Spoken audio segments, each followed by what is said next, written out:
Kenapa pejabat-pejabat Indonesia ini semuanya memakai kopiah hitam? Nyapa orang nganggo kopiah putih, apa nganggo topi no? Kenapa harus pakai kopiah hitam? Ternyata ini ada rahasianya yang luar biasa dari kopiah hitam ini.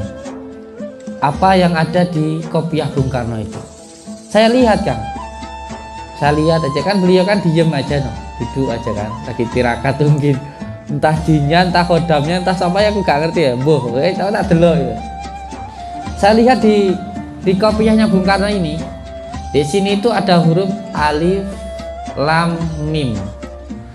Beliau menyampaikan ke saya bahwa ketika kita ingin dikejar-kejar dunia, mempunyai wibawa yang luar biasa dan disenangi wanita, ini sing mburi paling seneng ya.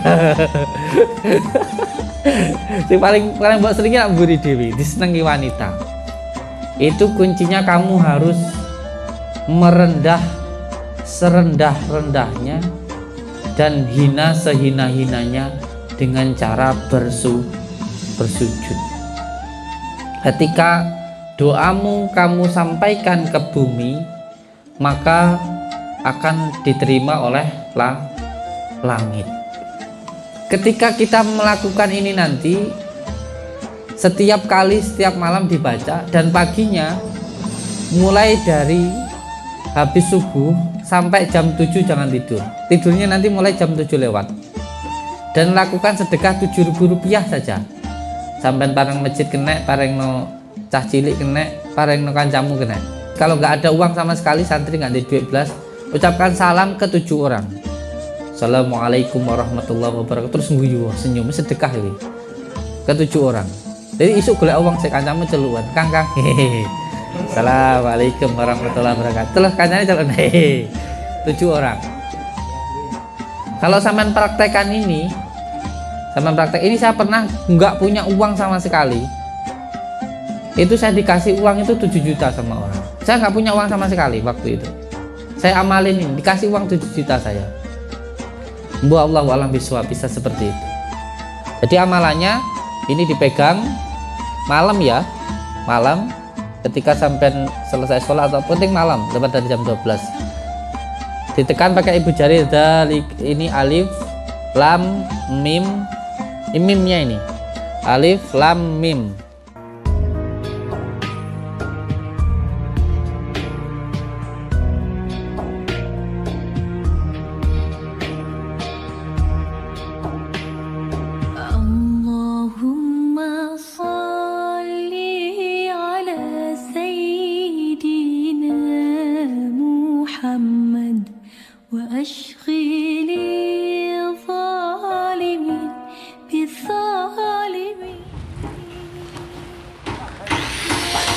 Saudara-saudaraku semuanya, ini adalah proses pembangunan kamar mandi.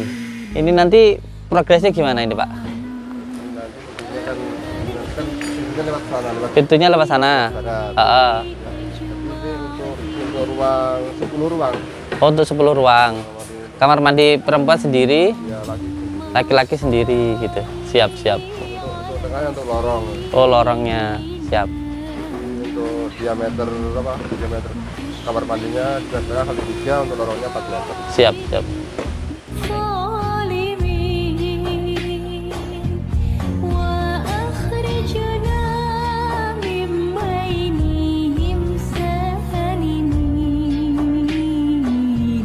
Ini proses pembangunan ini alhamdulillah sudah sampai pada pengecoran lantai 1, dan subhanallah memang sampai saat ini dananya kita sudah menghabiskan dana sekitar 15 M. Dan alhamdulillah ini di setiap minggunya kita mengeluarkan dana 250 juta ini setiap minggunya. Alhamdulillah ketika kita berbuat baik, alhamdulillah ada saja jalan untuk proses pembangunan padepokan ini.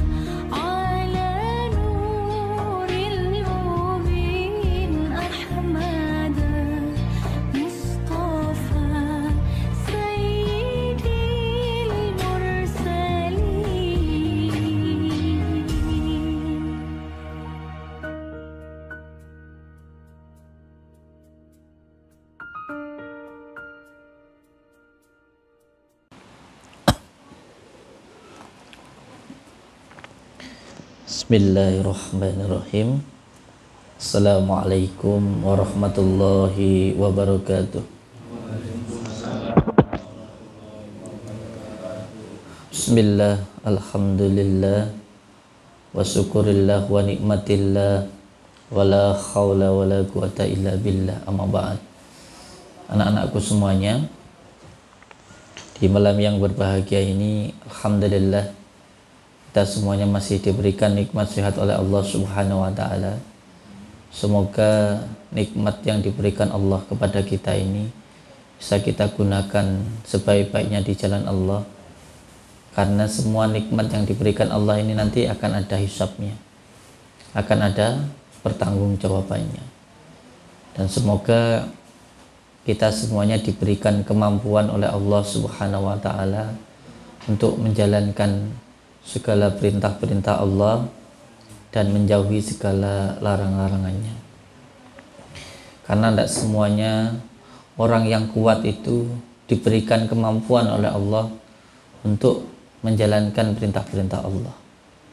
Sebagai contoh, banyak orang yang mampu berjalan berkilo-kilo untuk ke pasar, tapi untuk menjalankan sholat subuh yang 2 rakaat itu banyak yang tidak mampu. Ini menandakan bahwa orang itu tidak dimampukan oleh Allah, atau bisa dikatakan dihinakan oleh Allah.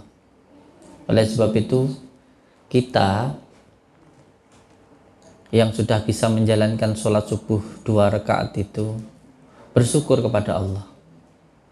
Kita yang bisa menjalankan sholat, mengamalkan sholawat, itu terus diamalkan, disyukuri. Karena apa? Karena tidak semua orang dimampukan oleh Allah. Kita yang mampu bersyukur kepada Allah. Makanya saya sering menyampaikan bahwa ketika kita bisa berbuat baik, terus lakukan kebaikan itu. Terus lakukan kebaikan itu. Terus dilakukan. Tidak usah berpikir, oh saya masih suka melakukan maksiat nih, terus buat apa saya menjalankan sholat. Itu semuanya bisikan syaitan. Karena selama kita hidup, ya selama itulah kita nanti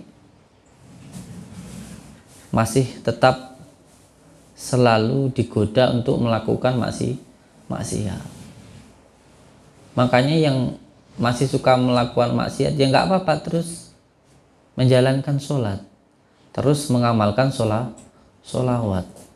Jangan sampai ada di pikiran panjenengan, buat apa saya menjalankan sholat, buat apa saya mengamalkan sholawat, wong saya lo masih maksiat. Itu semuanya adalah bisikannya syaitan. Oleh sebab itu, jangan sampai dituruti hal semacam itu. Terus amalkan sholawat, terus jalankan sholat, walaupun diri kita masih melakukan maksiat. Dengan terus kita menjalankan sholat, mengamalkan sholawat, nanti lama-lama kita tidak suka lagi melakukan maksiat. Jangan dibalik. Jangan dibalik. Jangan sampai ada pikiran, buat apa kita menjalankan sholat itu, buat apa kita mengamalkan sholawat kalau masih suka melakukan maksiat. Ya namanya orang hidup, selama kita masih bernafas, ada hawa nafsu, ya tetap ada keinginan, tetap ada godaan untuk melakukan maksiat itu. Tapi jangan sampai ketika kita melakukan maksiat, lalu kita tidak mau lagi menjalankan sholat, mengamalkan sholat. Jangan sampai seperti itu. Terus diamalkan, terus dijalankan sholatnya, terus diamalkan sholawatnya. Oleh sebab itu di sini nih, saya tidak pernah membeda-bedakan di sini. Entah yang dia itu preman, atau tukang mabuk, atau dia itu tukang maksiat, semuanya tidak apa-apa di sini. Yang penting mau diajak sholawat. Tapi kalau di sini tidak mau diajak sholat, tidak mau diajak sholawat, ya terus buat apa di sini? Terus buat apa? Saya itu tidak peduli. Siapapun yang mau ke sini saya terima. Entah itu preman, tukang maksiat, tukang zina, tukang judi, tukang bunuh, tukang apa, semuanya wis. Keluar dari penjara, keluar dari mana, mau nggak kerja di sini, semuanya saya terima. Yang penting mau menjalankan sholat, mau mengamalkan sholawat. Yang penting mau belajar baik, gitu aja loh. Yang penting panjenengan itu kesini mau belajar baik, itu aja sudah. Saya itu nggak pengen sampai itu punya niat yang macam-macam, itu enggak. Sampai yang penting ada niat untuk jadi orang baik, gitu ya. Maka saya minta dengan panjenengan punya niat untuk belajar menjadi orang baik, maka terus lakukan kebaikan itu walaupun kita belum menjadi orang baik. Nah terus kalau di sini diajak sholat malam nggak ada orangnya, diajak bantu untuk doain orang-orang nggak ada, terus di sini mau apa? Terus di sini mau apa? Makan tidur gitu doang. Terus gunanya apa? Terus kita juga punya tanggung jawab. Orang-orang datang ke sini tiap hari bawa beras, bawa makanan. Itu memberikan makanan itu saya punya tanggung jawab. Memberikan kafaroh, memberikan sodakoh. Ketika sodakoh dari saudara-saudara kita itu ke sini membawa beras, membawa sodakoh kafaroh, ketika panjenengan diberikan makanan itu, terus makanan itu sampai gunakan untuk sholat malam, untuk zikir, maka barokahnya nanti akan sampai kepada yang memberikan tadi. Ini santri itu nggak disuruh apa-apa, mung disuruh sholat sama zikir itu tak loh, itu tak, nggak disuruh apa-apa. Terus kalau di sini nggak mau sholat malam, nggak ada zikir, terus mau buat apa? Terus mau buat apa di sini? Ya namanya kelapa, kalau mau ngambil minyaknya ya harus dikeprok, terus harus mau diparut, diremeti, dimasak, baru keluar minyaknya. Ya kalau panjenengan tidak mau dipaksa, bosok no, akhirnya nggak dapat apa-apa no. Jadi kelapa bosok itu nggak ada gunanya sudah. Makanya saya minta jenengan di sini. Saya itu nggak minta apa-apa, bless orang-orang datang ke sini, sampai ke sini nggak minta apa-apa, cuman tak suruh ayo. Yang penting di hati itu ada niat untuk jadi orang baik, itu tak aja loh. Cuman tak suruh itu tok. Ada niat untuk menjadi orang yang baik itu tok. Jadi kalau nggak mau ya dipaksa. Kalau nggak mau dipaksa ya jangan ada di sini. Harus mau dipaksa. Nah itu untuk kebaikan jenengan sendiri. Makanya sholat malamnya saya minta untuk dijalankan. Yang tidak dijalankan dikasih hukuman. Yang nggak terima disuruh pulang. Dan perlu untuk ditegaskan di sini bahwa semua yang nyantri di sini mulai dari pendaftaran, dimulai dari pakaian, makan, tempat tinggal, semuanya gratis. Tapi harus ditegaskan juga Pak Lurah, semuanya harus ada tekennya dulu. Benar-benar mau ngabdi atau mau coba-coba. Harus niat 2 tahun. Harus niat 2 tahun. Yang belum 2 tahun, kok cuma coba-coba pulang, suruh ganti makannya, tempat tinggalnya, pakaiannya semua suruh ganti. Jadi nanti yang masuk itu enggak sembarang orang yang cuma mau coba-coba saja. Harus ada tekennya itu. Pak Lurah nggih. Jadi saya itu cuma pengen ayo belajar jadi orang yang baik. Saya bukan orang baik, panjenengan juga bukan orang yang baik, tapi kita harus belajar menjadi orang yang baik. Dengan cara terus melakukan kebaikan walaupun diri kita belum menjadi orang yang baik. Dan di sini kita itu belajar untuk mencari ilmu. Ilmu itu apa sih? Ilmu itu adalah nur cahya. Cahaya itu adalah penerang. Kalau sudah terang berarti ngerti. Berarti ilmu itu adalah pengertian. Pokoknya orang yang masih bingung dengan hidupnya, itu berarti orang itu kematian obor. Orang yang bingung dengan hidupnya itu berarti orang itu tidak mempunyai cahaya sehingga hidupnya itu bingung. Dengan hidupnya sendiri itu bingung. Ya sama seperti orang yang berjalan gak ada lampunya, artinya hidupnya bingung.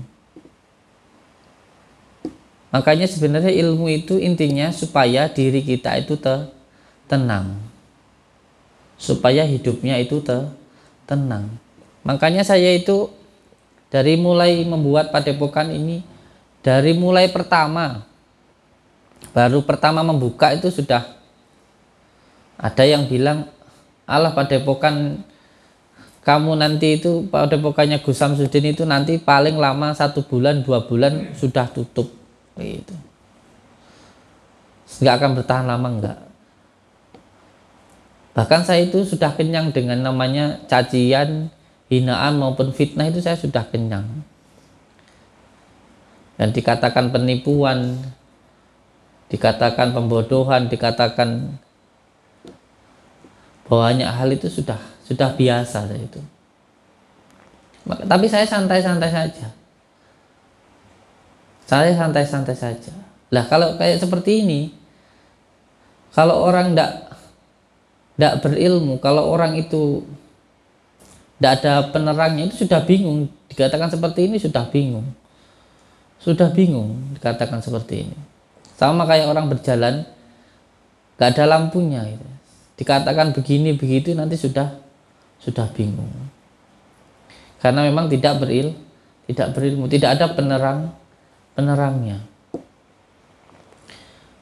Dan ketika tadi saya mintakan jenengan untuk belajar menjadi orang baik dan terus melakukan kebaikan. Jadi kalau panjenengan itu saya minta datang ke sini itu yang penting mau belajar jadi orang baik itu tak ya saya. Dengan bersampean itu ada niat untuk belajar menjadi orang baik, secara otomatis panjenengan terus melakukan kebaikan walaupun belum menjadi orang baik karena belajar baik. Tetapi yang perlu untuk jenengan pahami bahwa ketika jenengan melakukan kebaikan itu enggak cukup hanya dengan melakukan kebaikan, tetapi juga harus disertai dengan kesabaran dan keikhlasan. Karena orang berbuat baik itu sama seperti orang yang menanam. Orang yang menanam itu butuh yang namanya kesabaran dan juga butuh keikhlasan. Terkadang yang manen itu bukan kita, tapi anak cucu kita. Sampai wirid Allah ya Hayyu ya Qayyum, ingin dang sakti delalah rasakti. Pengen ngintuk nih cah wedok delalah raentu, pengen iso ngobati uang delalah ramari. Terus sampean pikir ketika melakukan itu tirakat itu nggak ada manfaatnya? Ada. Jangan dipikir nggak ada. Ada santri datang ke sini, saya pengen ngabdi ke jenengan, nggih monggo gitu. Terus saya minta amalan untuk supaya saya itu bisa kaya. Kenapa kok sampai pengen minta amalan supaya kaya? Saya itu biar dapat istri gitu. Sebab saya ditinggalin sama istri saya, ditinggalin sama istrinya. Sebab itu saya minta amalan supaya cepat dapat istri itu. Setelah itu ngamalin, diamalkan di sini sebulan, 2 bulan, 3 bulan, 4 bulan, 5 bulan, 6 bulan, sampai 7 bulan. Akhirnya orangnya mulai lelah, mulai kesel. Aku ini ngamalin ben cepat sugih kok ndak sugih-sugih gitu. Wah, ini amalannya nggak enak gunane, nggak ada gunanya ini. Tiap malam zikir ya fatahu ya rojak ya fatahu, nggak sugih-sugih. Akhirnya nyerah wis, nyerah, tidak mau ngamalin lagi. Dan lebih parahnya lagi,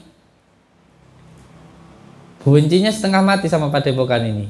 Padahal darahnya, dagingnya itu ya kecampuran makanan yang dari sini. Baru keluar dari sini itu saya baru satu minggu dikabari, saya mau nikah Gus itu. Nggak ngabarinnya, nggak datang langsung, ngomong ya nggak lewat WhatsApp. Saya ya jawab alhamdulillah gitu aja. Saya cuma bilang alhamdulillah. Ini seperti ini loh. Orangnya pengen kaya, nggak dapat kaya, dapat istri. Karena Allah itu memberikan apa yang terbaik untuk dirinya, bukan yang dia inginkan, tapi apa yang dia butuhkan. Tujuannya kan mau dapat istri itu ada demi Allah, demi Allah, demi Rasulullah, ada seperti itu. Ketika kita mengamalkan amalan, kita bertiraka, berpuasa, sholat malam, zikir. Nah, terkadang ini nggak langsung kita panen. Yang memanen itu kadang bukan kita, tapi anak cucu kita. Yang memanen bisa cicit kita. Kita tidak bisa, nanti anak cucu kita ada yang bisa. Dan terkadang nggak dikasih yang sekarang, bisa dikasih nanti atau ketika kita sudah mati gitu. Jadi orang menanam itu butuh kesabaran dan juga butuh keikhlasan. Terkadang ada orang nyantri. Kalau nyantri itu jangan berharap jadi kiai. Dengan nyantri yang benar, takdim, ngajinya benar-benar, hormat sama gurunya, hormat sama kiainya. Walaupun dia nggak jadi kiai, seenggak-enggaknya dia bisa mendidik dirinya dan anak istri. Bisa jadi yang jadi kiai nanti ya anaknya tadi, yang mengangkat derajatnya itu anaknya. Ketika kita menjadi anak, ya kita lakukan tanggung jawab kita ini sebagai anak, ya dengan sebaik-baiknya menjadi anak yang hormat, takdim, sayang sama ibu bapaknya. Karena kita nanti juga bakal jadi bapak. Jadi ketika menanam kebaikan itu harus disertai dengan kesabaran dan keikhlasan. Jadi tidak semudah itu. Orang mau menjadi orang baik itu, menjadi orang baik tidak mudah loh. Jadi orang baik itu nggak mudah. Harus ada kesabarannya, harus ada keikhlasannya. Karena panennya ini nanti luar biasa. Makanya saya sendiri. Saya nggak ngomongin orang ya, saya sendiri. Ketika saya berbuat baik itu, Kang, cobaannya luar biasa. Saya sendiri ini ketika mau berbuat baik, itu cobaannya luar biasa. Saya sendiri. Ada orang datang ke sini, punya hutang banyak. Akhirnya dikejar-kejar utang sama orang sekampung. Saya datang ke sini, niat mau nyantri katanya. Ya sudah, saya terima. Sudah bolak-balik saya tanyakan, sampean itu punya istri, sampean itu punya anak. Terus kalau sampean dari sini yang ngasih makan anak istri sampean siapa? Enggak, Gus, yang nyuruh saya ke sini itu istri saya, Gus, yang maksa saya ke sini itu. Akhirnya istrinya saya panggil. Ibu, ini bapaknya dek sini. Terus nanti yang kasih makan jenengan siapa? Saya bisa kerja sendiri. Yang penting bapaknya biar belajar ilmu dulu. Bapaknya biar pikirannya tenang dulu. Oh nggih pun. Ya sudah kalau gitu. Terus akhirnya lama kelamaan kan kasihan saya. Kasihan walaupun beliau di sini niatnya ngabdi, tapi kan saya merasa kasihan. Akhirnya apa? Akhirnya saya kasih bulanan. Kasih bulanan. Dikasih bulanan juga belum cukup. Karena apa? Karena dikejar-kejar hutang. Anaknya nggak ngomong sama saya. Akhirnya demi Allah, demi Rasulullah, orangnya itu saya katakan gini, sampean punya hutang di tempat orang 10 juta. Saya kasih ini uang 10 juta. Saya kasih. Baru saya kasih sekitar setengah bulan. Keluar itu langsung ngejelek-jelekin kita. Langsung ngejelekin padepokan. Lah ini loh. Kalau kita berbuat baik nggak disertai dengan keikhlasan kesabaran, patah ini bisa dong. Ini loh Kang. Kalau kita berbuat baik, ini demi Allah, demi Rasulullah yang saya katakan ini. Orang yang masih hidup, memang tahu lah sampean. Paham? Gusti. Baru 2 minggu saya kasih uang 10 juta. Ini Kang uang 10 juta. Sampean bayarnya utangnya sampean itu. Baru 2 minggu saya kasih, keluar ngejelek-jelekin kita, katanya di sini tidak benar. Ini kalau kita melakukan kebaikan tidak disertai dengan keikhlasan, hilang nyawane wong. Makanya orang melakukan kebaikan itu sungguh luar biasa sekali cobaannya. Wong nanem itu seurungnya panen, ini pasti dicoba dulu dengan Allah. Orang nanam itu butuh kesabaran dan juga butuh keikhlasan. Sampean biasa, pemane sampean ini suka nolong wong ya, sampean suka nolong orang. Nah tiba-tiba sampean diuji sama Allah dengan kesusahan. Ini yang saya katakan tadi, orang menanam itu akan diuji dengan kesusahan. Sampean suka nolong orang. Ketika sampean sering nolong orang, tiba-tiba sampean diuji sama Allah dengan kesusahan. Sampean tidak punya apa-apa. Terus sampean genti minta tolong sama orang yang pernah sampean tolong itu. Delalah orang yang sampean tolong itu nggak mau nolong jenengan. Terus akhirnya sampean ning jero atimu ngomong, wong kuwe lo lek ora tak tulung ya ora iso bakal sukses. Kuwe lek ora tak tulung ya ora bakal urip. Ini akhirnya apa? Akhirnya kebaikannya hilang karena nggak ada keikhlasan, nggak ada kesabaran. Kebaikannya wes hilang karena diuji dengan kesusahan dari Allah tadi. Yang ada apa? Oleh ora aku lho kowe ya ora iso ngono. Akhirnya apa sing enek keakuane awake dhewe, kesombongannya yang ada. Hilang semua kebaikannya. Makanya orang melakukan kebaikan itu butuh kesabaran, butuh keikhlasan. Karena sampean kalau mau mencari ilmu, saya dulu itu dipondokkan sama abah saya, ditempatkan di kiai itu. Beliau selalu bilang kepada saya begini, Le, kalau manggil saya itu Le, saya itu anak kesayangan. Pokoknya yang manggil saya Le itu ya cuman abah sama bapak saya. Le, sampean tak pondoknya itu bukan untuk mencari ilmu, tapi untuk mendekat kepada yang punya ilmu dan mendekat kepada yang dititipkan ilmu. Makanya saya itu dek pondok Kang ya. Ada kiai saya, namanya jarak 1 kilo nih wis. 100 meter kelihatan ada kiai saya di sana. Saya di sini udah mandek, ngecek-cek gitu, jejak nggak berani gerak. Sampai kiai saya itu lewat tuh baru saya itu berani jalan. Saya itu kerjaannya ya cuman nyapu, ngepel, nimba air, kerja ndek ladang, itu kerjaan saya seperti itu. Makanya saya nggak bisa apa-apa. Saya nggak bisa ngaji apa-apa saya. Saya nggak bisa ngaji apa-apa.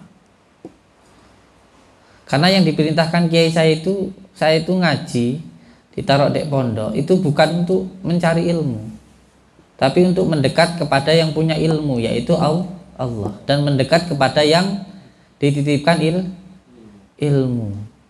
Ya nyatanya sampai lihat sekarang ini, walaupun saya itu cengoh, kerjaan saya itu cuma tukang rosok, yang kata orang itu tukang rosok kok dadi Gus.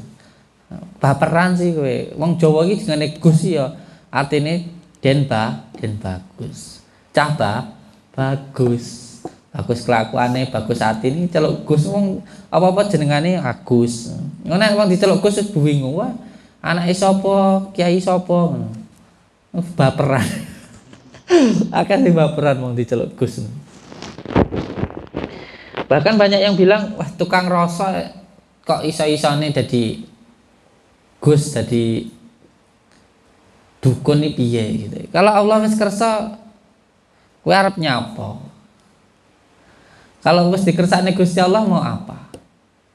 Kalau memang sudah dikersakne jadi dukun mbok jadi tukang becak, profesi tukang becak, mbuh tukang rosok, mbuh tukang petani. Tukang becak kalau memang dikersakne jadi guru, omong sak omong kuwi ya ditiru digugu. Masih ya tukang becak. Mbok maca omong ipis nganggo jas. Lek ancana bajingan ngomong sampai mlonceh, ya ora enek sing gugu, ora enek sing niru. Gitu repot ah.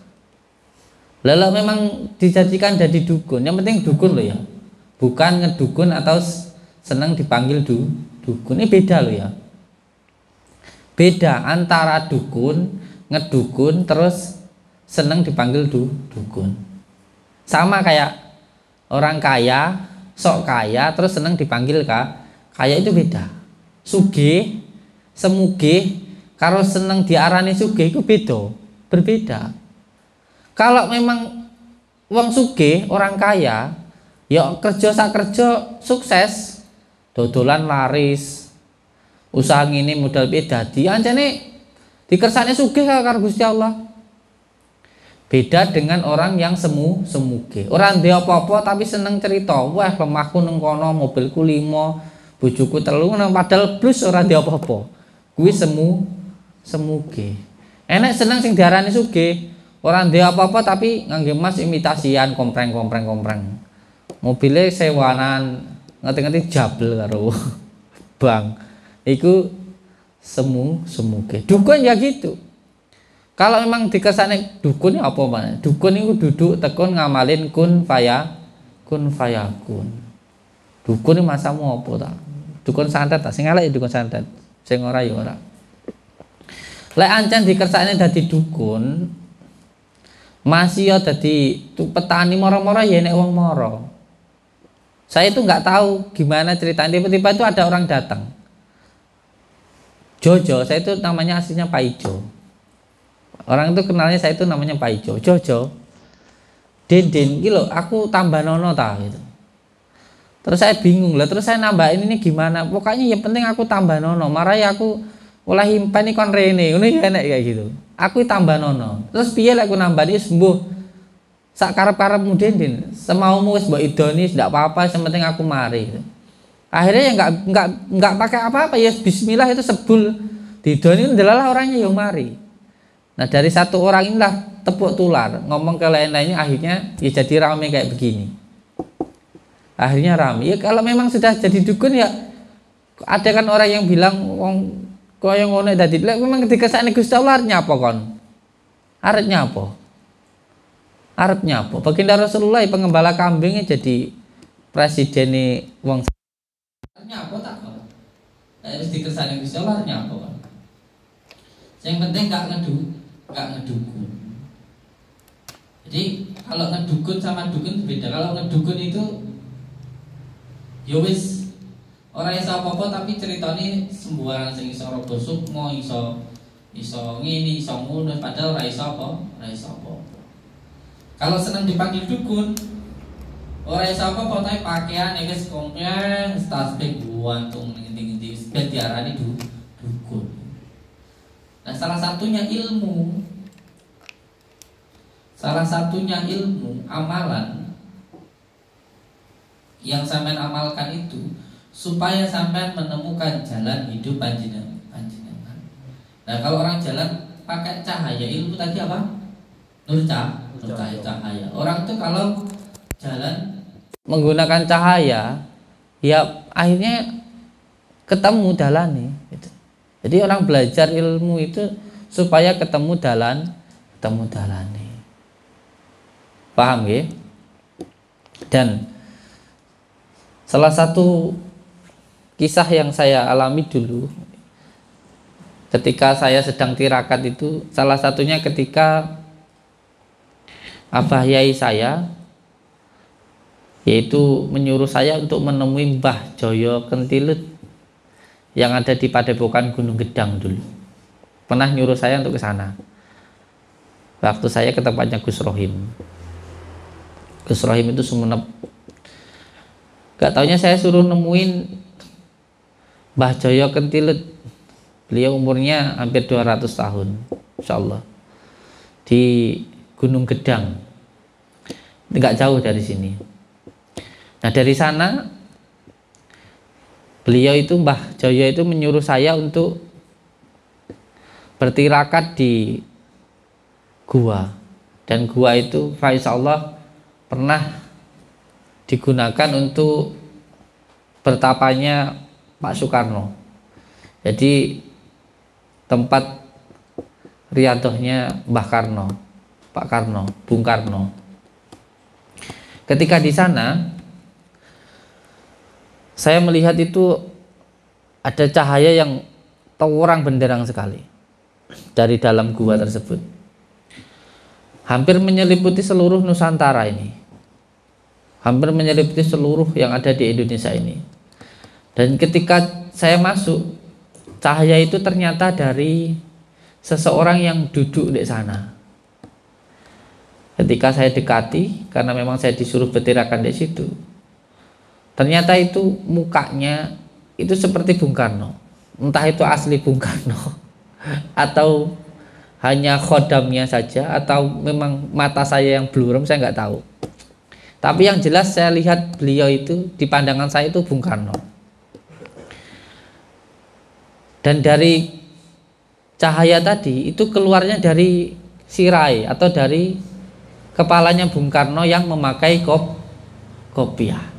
Jadi cahayanya tadi itu keluar dari kopiahnya Bung Karno. Dan ketika saya perhatikan di kopiahnya Bung Karno itu ada huruf alif lam mim. Ada huruf alif lam mim di kopiahnya Bung Karno. Ketika itu saya mikir di hatiku itu, bah, duwe cahaya kayak gitu luar biasa sekali. Batin saya seperti itu. Terus tiba-tiba di belakang saya itu ada yang nepuk, pok gitu. Saya nengok, loh, Mbah Joyo ternyata ikut di situ. Malu saya. Terus beliau bilang, ngobrol sama saya, nyapo sampean itu gitu. Enggak, saya ngeliatin itu loh Mbah, Bung Karno itu kok dari kepalanya bisa bercahaya seperti itu. Terus beliau bilang, makanya awakmu aja heran Bung Karno itu duwite yo akeh, wong wedok yo ngejar kabeh. Kowe pengen ta ngono? Saya jawab, ya pengen.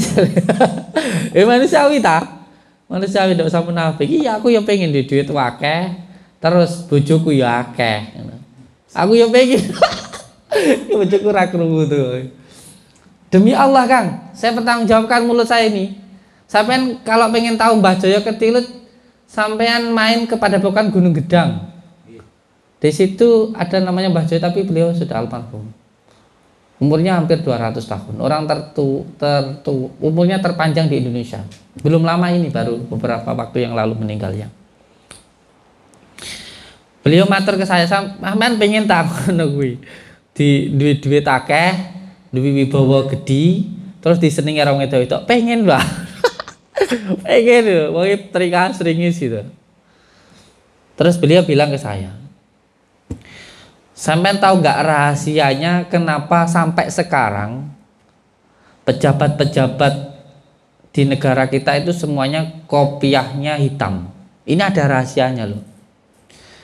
Kenapa pejabat-pejabat Indonesia ini semuanya memakai kopiah hitam? Nyapa orang nganggo kopiah putih, apa nganggo topi gitu. Kenapa harus pakai kopiah hitam? Ternyata ini ada rahasianya yang luar biasa dari kopiah hitam ini. Nah, saya mendelok pas kabinet kan tadi kalau apa tuh jenenge kayak. Kayak pas ada apa? Pas pejabat-pejabat, menteri-menteri kumpul kan tadi kok di apa di BA atau apa disumpah. Semuanya lah kopiahnya hitam-hitam. Semuanya kopiahnya hitam. Enggak ada yang kopiah putih. Enggak ada. Semuanya hitam-hitam. Saya melihat foto presiden, wakil presiden, semuanya lah kopiahnya hitam. Itu ada rahasianya. Orang mengtok asal nggak kopiah hitam enggak, itu sebenarnya ada rahasianya. Ada rahasianya. Beliau menyampaikan ke saya bahwa ketika kita ingin dikejar-kejar dunia, mempunyai wibawa yang luar biasa dan disenangi wanita, ini sing mburi iki paling senengi. Sing paling mbok senengi nak mburi dhewe, disenangi wanita. Itu kuncinya kamu harus merendah serendah-rendahnya dan hina sehina-hinanya dengan cara bersujud. Ketika doamu kamu sampaikan ke bumi, maka akan diterima oleh langit. Tapi di situ juga harus tahu tentang simbol-simbolnya. Beliau mengajarkan ke saya, coba sampean lihat, perhatikan dengan sungguh-sungguh apa yang ada di kopiah Bung Karno itu. Saya lihat Kang, saya lihat aja kan, beliau kan diem aja duduk aja kan, lagi tirakat mungkin, entah jinnya, entah kodamnya, entah sampai aku gak ngerti ya, tahu tak delok ya.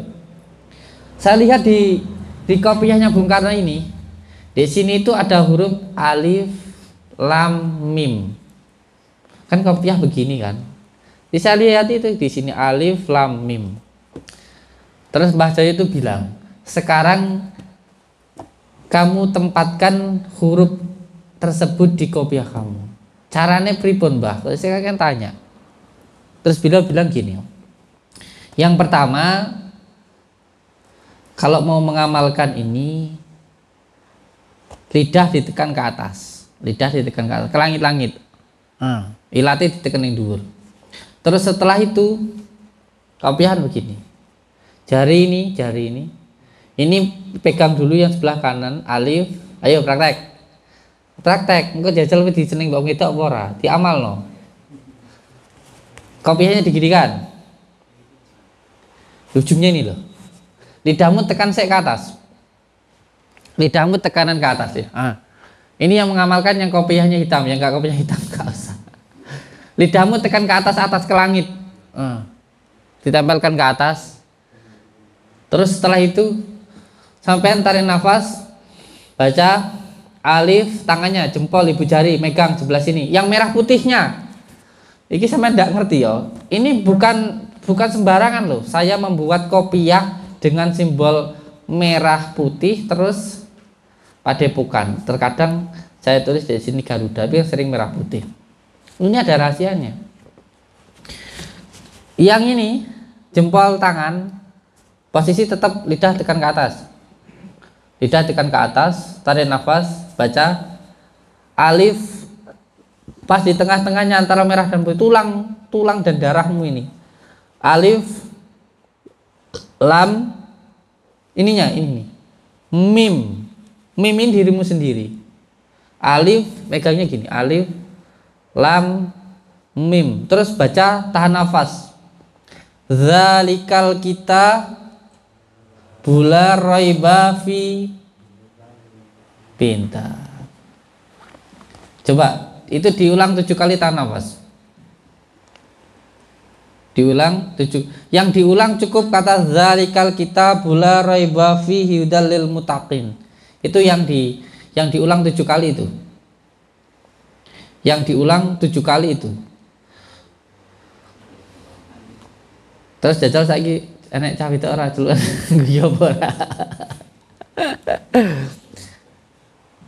ketika kita melakukan ini nanti setiap kali setiap malam dibaca, dan paginya mulai dari habis subuh sampai jam 7 jangan tidur. Tidurnya nanti mulai jam 7 lewat. Dan lakukan sedekah Rp7.000 saja. Sampai pareng masjid kena, pareng no cah cilik kena, pareng no kancamu kena. Sedekahnya Rp7.000. Pitung ewu ripis. Rp7.000. Kalau nggak ada uang sama sekali, santri nggak ada duit belas, ucapkan salam ke 7 orang. Assalamualaikum warahmatullahi wabarakatuh. Terus nguyu senyum sedekah ini ke 7 orang. Jadi isuk golek uang sik kancamu celuan. Kang hehehe. Assalamualaikum warahmatullahi wabarakatuh. Terus kancane celuk hehehe. 7 orang. Kalau sampean praktekan ini, saya pernah nggak punya uang sama sekali. Itu saya dikasih uang itu 7 juta sama orang. Saya nggak punya uang sama sekali waktu itu. Saya amalin ini, dikasih uang 7 juta saya. Mbak Allahu a'lam bishawab, bisa seperti itu. Jadi amalannya ini dipegang malam ya, malam ketika sampai selesai sholat atau penting malam lewat dari jam 12. Ditekan pakai ibu jari, ini alif, lam, mim, mimnya ini alif, lam, mim. Terus membaca 7 kali diulang-ulang. Zalikal kita la raiba fi hudal lil muttaqin, itu diulang 7 kali. Terus diulang sampai 7 kali. Nah, amalan ini sanatnya ya sampai ke Bung Karno gitu aja. Mbah Jaya Kentilut. Ngoten nggih. Semoga apa yang saya sampaikan ini bisa memberikan manfaat untuk panjenengan semuanya. Dan insya Allah ketika kita mengamalkan ini, bukan kita yang ditunggangi oleh dunia, tapi kita yang menunggangi dunia. Kita insya Allah tidak hubud dunia ketika mengamalkan amalan ini. Fa insya Allah. Amin ya rabbal alamin. Saya ucapkan terima kasih. Wabillahi taufiq wal hidayah. Wassalamualaikum warahmatullahi wabarakatuh. Monggo santri yang belum mendapatkan ijazah untuk memberatkan benda ringan, maju. Berapa orang? Maju. Kemarin kemana pas pengijazahan?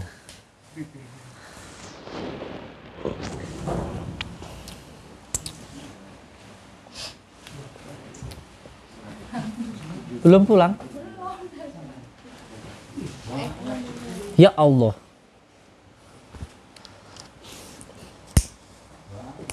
HP-nya di sana, di kursi.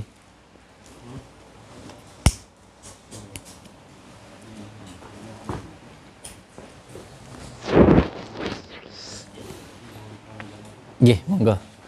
Di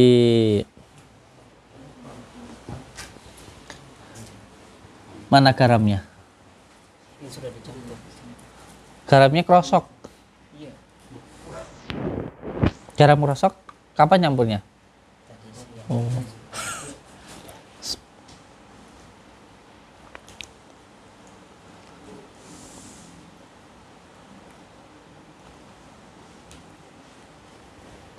Monggo.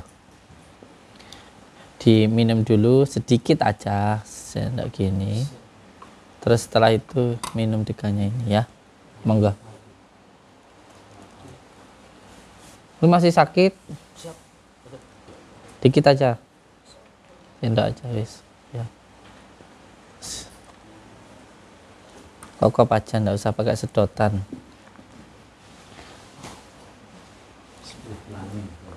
Perintah saya sudah dijalankan Mbah Lurah.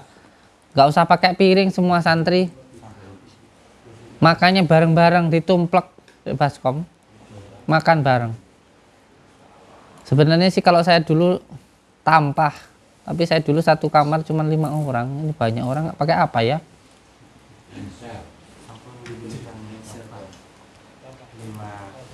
Nah, kalau sayurnya gimana?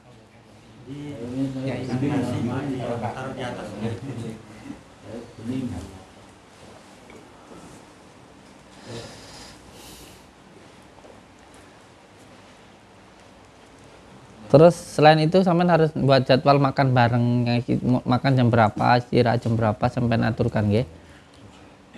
Jadi untuk waktu istirahat ya semuanya istirahat itu dulu itu.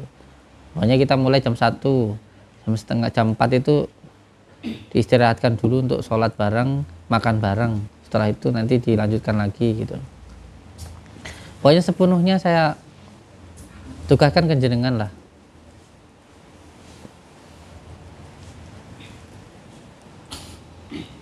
Kalau kurang hari ini nih. Nih, diambil.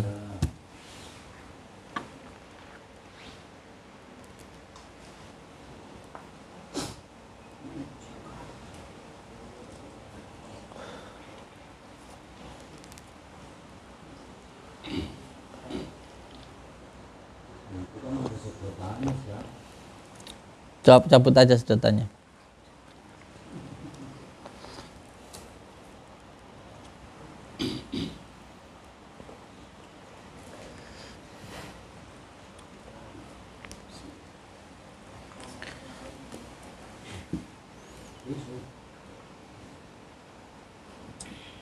Sudah ada yang di pondok ini mungkin 1 tahun, dapat 1 tahun. Ngacungnya dapat 1 tahun. Pak Jerry, terus Pak Guru, Pak Lurah, terus 1, 2, 3, terus siapa lagi yang sudah 1 tahun? Kang Tony berapa, Kang Dani? Udah 1 tahun.